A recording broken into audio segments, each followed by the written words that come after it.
வணக்கம். இன்றைய நம்ம ஆழமான அலசலுக்கு எல்லாரையும் வரவேற்கிறோம். இன்னைக்கு நாம பார்க்க போற விஷயம் ரொம்பவே ஆச்சரியமானது. நீங்க எங்களுக்கு அனுப்பின மூலங்களை வச்சு ஒரு பழங்கால மந்திரத்துக்கு பின்னால இருக்கிற அதிநவீன நரம்பியலை பார்க்க போறோம். ஓம் நம சிவாய. இந்த ஒரு மந்திரம் வெறும் ஒலிதானே, ஆனா அது நம்ம மூளையோட கெமிஸ்ட்ரி, அதோட ஸ்ட்ரக்சர், மின்சார செயல்பாடு எல்லாத்தையும் எப்படி மாத்துதுன்னு பார்க்கலாம். ஆமா. இதுல என்ன சுவாரஸ்யம்னா, ஒரு பக்கம் திருமூலர், பதஞ்சலி மாரி சித்தர்களோட ஆயிரக்கணக்கான வருஷ ஞானம். இன்னொரு பக்கம் எஃப்எம்ஆர்ஐ, இஜி மாதிரியான லேட்டஸ்ட் டெக்னாலஜி. இது ரெண்டும் ஒரே இடத்துல சந்திக்குது. இது ஒரு ஆன்மீக அனுபவத்தை அறிவியல் கண்ணோட்டத்துல பார்க்குற ஒரு முயற்சி. அருமை. அப்போ நம்மளோட மைய கேள்வி இதுதான்.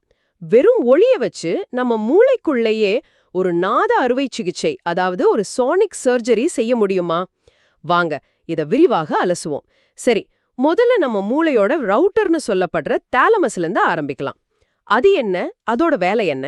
தேலமஸ் நம்ம மூளையோட சென்டர்ல இருக்கிற ஒரு கண்ட்ரோல் ரூம் மாதிரி. நம்ம கண்ணு, காது, தோல் இப்படி எல்லா புலன்கள்ல இருந்தும் வர்ற கோடிக்கணக்கான தகவல்கள் முதல்ல அங்கதான் போகும். எதை உங்க கவனத்துக்கு அனுப்பணும், எதை கண்டுக்காம விடணும்னு அதுதான் முடிவு பண்ணும். அப்போ இப்ப இருக்கிற உலகத்துல அந்த கண்ட்ரோல் ரூம் ரொம்ப டிராஃபிக் ஜாம்ல இருக்குன்னு சொல்லலாமா? மிகச்சரியா சொன்னீங்க. இப்போ நம்ம தாலமஸ் வெளி உலக இரைச்சலால திணறிக்கிட்டு இருக்கு.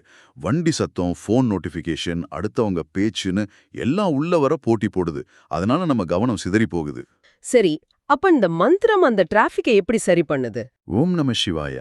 இது நாம திரும்ப திரும்ப ஒரே தாளத்தோட சொல்லும்போது அது ஒரு சீரான அதிர்வலையை உருவாக்குது. இந்த சீரான அதிர்வு நம்ம மூளையோட ரெட்டிகுலர் ஆக்டிவேட்டிங் சிஸ்டமுக்கு ஒரு சிக்னல் அனுப்புது. பயப்படுற மாதிரி வெளியிருந்து புதுசா எதுவும் வரல, எல்லாம் கண்ட்ரோல்ல தான் இருக்கு அப்படின்னு. உடனே தலாமஸ் அதோட வெளிப்பக்க கதவுகளை மெதுவா மூட ஆரம்பிக்குது. ஒரு நிமிஷம், நீங்க சொல்றத பார்த்தா இது நம்ம மூளையோட ரவுட்டருக்கு வைஃபை பாஸ்வேர்டை மாத்துற மாதிரி இருக்கே.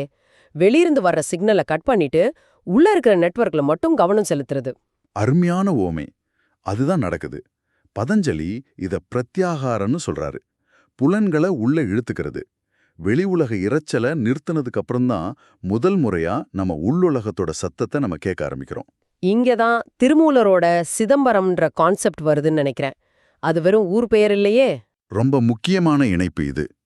சித்துனா உணர்வு, அம்பரம்னா வெளி, சிதம்பரம்னா உணர்வின் வெளி. தாலமஸோட வெளிவாசலை மூடும்போது நம்ம மூளையோட உள்மண்டபம் பிரகாசமா தெரிய ஆரம்பிக்குது. அதுதான் உண்மையான சிதம்பரம். மூலங்கள்ல சொல்ற மாதிரி அதுதான் சிவனின் நடனம். நம்ம நியூரான்களுக்குள்ள நடக்கிற அந்த பிரபஞ்ச நடனத்தை நாம உள்ள இருந்து கவனிக்க ஆரம்பிக்கிறோம். வாவ்! மூளையோட வாசலை சாத்துறதுன்றதே ஒரு பெரிய விஷயம். அந்த வெளி உலக இரைச்சல் நின்னதும் உள்ள ஒரு அமைதி உருவாகும். நீங்க கொடுத்த மூலங்கள்ல இத ஒரு தெய்வீக கலவை, ஒரு காட் காக்டெயில்னு சொல்றாங்களே, அது என்ன? ஆமா, வெளியே இருக்கிற கதவை சாத்தினதுக்கு அப்புறம் மூளை தன்னோட சொந்த பார்மசியை திறக்குது. ரொம்ப சக்தி வாய்ந்த சில கெமிக்கல்ஸ் அது சுரக்க ஆரம்பிக்குது. இதுல முக்கியமா 3 விஷயங்கள் இருக்கு. சொல்லுங்க, அது என்னென்ன? விஷயம் நைட்ரிக் ஆக்சைடு. இத ஓம் மூலக்கூறுனே சொல்லலாம். ஓம் இல்ல, நமசிவாயால வர அந்த மூக்கொலி அதிர்வு இருக்கு இல்லையா, அது நம்ம முகத்துல இருக்கிற பாராநேசல் சைனஸ் பகுதிகளை வைப்ரேட் பண்ணுது. இந்த அதிர்வு அந்த இடத்துல நைட்ரிக் ஆக்சைடு வாயுவை உற்பத்தி பண்ணுது. மன்னிக்கவும். அப்போ இது வெறும் மனசுல நடக்கிற விஷயம் இல்லையா? அந்த சத்தத்தோட பிசிக்கல் வைப்ரேஷனே ஒரு கெமிக்கல் ரியாக்ஷனை உண்டாக்குதா? கரெக்டா கேட்டீங்க.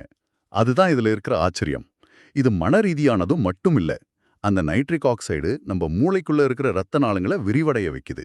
இதனால நம்ம பகுத்தறிவு, திட்டமிடல் எல்லாத்துக்கும் காரணமான ப்ரீஃப்ரண்டல் கார்டெக்ஸ்க்கு போற ரத்த ஓட்டம் சுமார் 25% வரைக்கும் அதிகரிக்குது. ஓ, அப்போ நம்ம மூளைக்கு அதிக ஆக்சிஜன், அதிக சக்தி கிடைக்குது. சரி, அந்த கலவையோட 2வது மூலப்பொருள் என்ன? அது காபா, காமா அமினோ பியூட்ரிக் அமிலம். இது நம்ம மூளையோட பிரேக் பெடல் மாதிரி. மந்திரத்தோட தாளம் ஹைப்போதாலமஸை தூண்டி இந்த காபாவை சுரக்க வைக்குது. இதோட வேலை என்னன்னா, பதட்டத்தை, தேவையில்லாத சிந்தனைகளை, மன ஓட்டத்தை அணைச்சு போடுறது. அட, அப்போ திருமூலர் சொன்ன மௌனம்ன்றது சத்தம் இல்லாம இருக்கிறது மட்டும் இல்ல, அது மூளைக்குள்ள காபா சுரக்கிற ஒரு கெமிக்கல் ஸ்டேட் தான். கச்சிதமா சொன்னீங்க. அதுதான் உயிரியல் மௌனம். 3வது விஷயம் பக்தி. இந்த மந்திர உச்சரிப்பில் இருக்கிற அந்த சரணாகதி உணர்வு மூளையோட வெகுமதி மையத்தை, அதாவது நியூக்ளியஸ் அக்கும்பன்ஸை தூண்டுது. இது டோப்பமைன், செரோட்டோனின் மாதிரியான சந்தோஷத்துக்கான ரசாயனங்களை சீரா வெளியிடுது. மத்த போதைப் பொருட்கள் மாதிரி ஒரு உச்சத்தையும் வீழ்ச்சியும் கொடுக்காம இது ஒரு நிலையான ஆனந்த நிலையை உருவாக்குது. அப்போ ஒரு பக்கம் காபா தேவையில்லாததை நிறுத்துது, இன்னொரு பக்கம் டோப்பமைன் நிறைவு கொடுக்குது.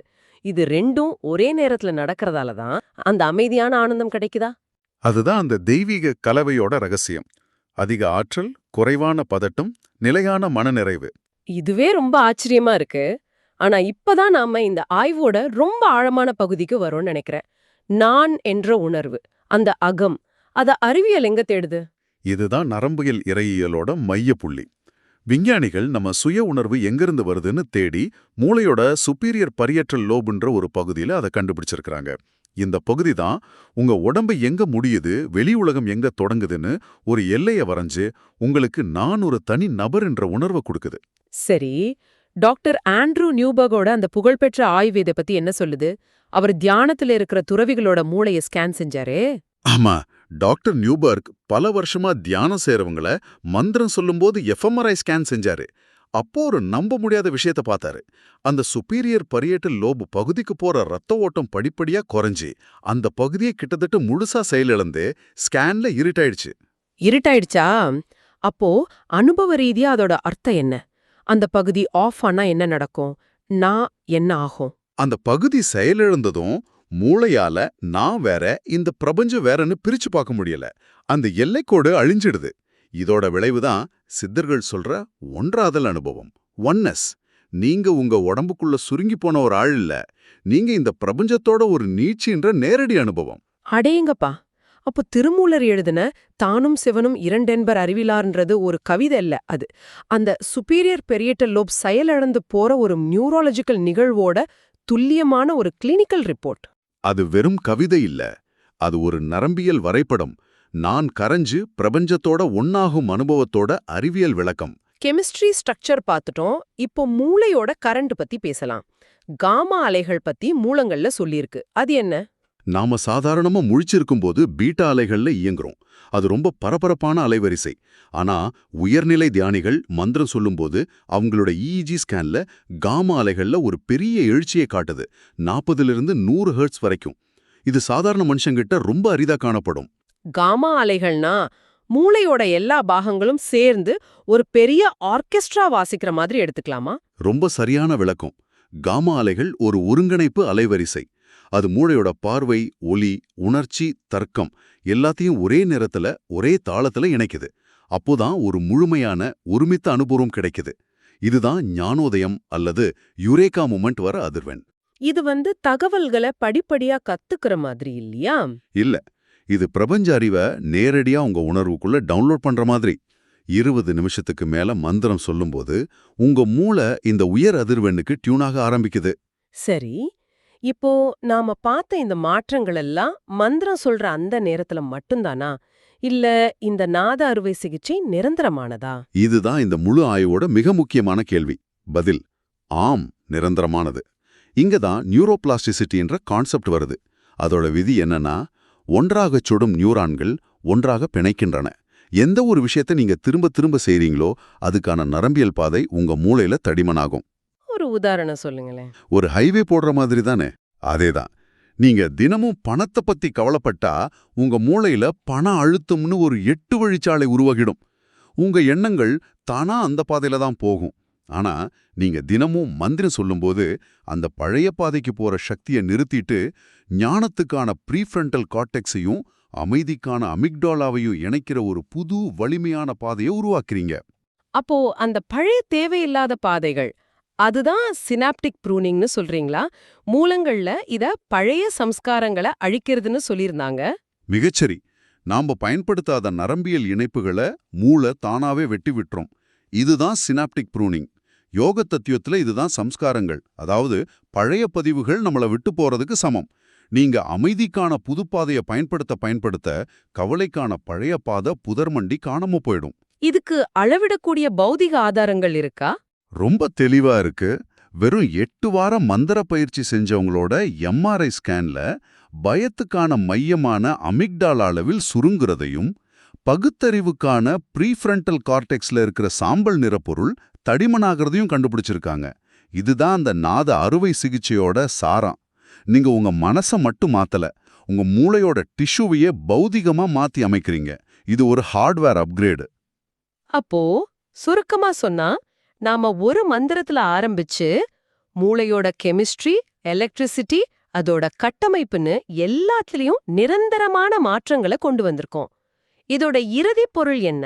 சுருக்கமா சொன்னா, தாலமஸ் வாசல மூடி வெளி இரைச்சலை நிறுத்துறோம்.